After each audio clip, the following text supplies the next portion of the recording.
Hi, this is Keith Davidson from Albertson & Davidson. In this video, I'm talking about how do you allocate assets among the trust beneficiaries. So you may have a trust that says that all of the beneficiaries are to receive an equal share of the trust estate, but you may not have equal assets. So for example, let's say you have two trust beneficiaries who are each supposed to get an equal portion of the estate, and the trust owns two houses. But the houses are different values. One is worth $1 million, the other one's worth $500,000.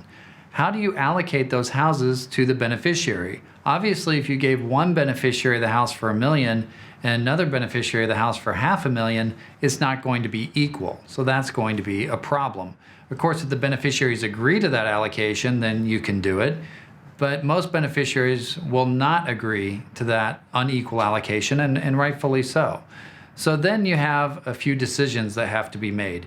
You could sell both of the properties, take the cash and distribute the cash equally, or you could distribute the properties but have the beneficiaries who is receiving the more expensive property take out a mortgage loan to pay money to the other beneficiary to make them equal. There's a number of different ways in which you can equalize these distributions, but you have to put some thought into it and think about how are we going to allocate the assets among the beneficiaries.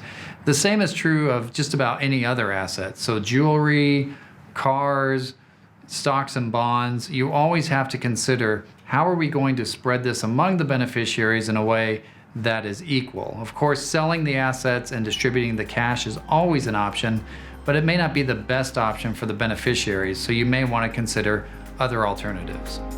Albertson & Davidson is here to help you fight for your inheritance.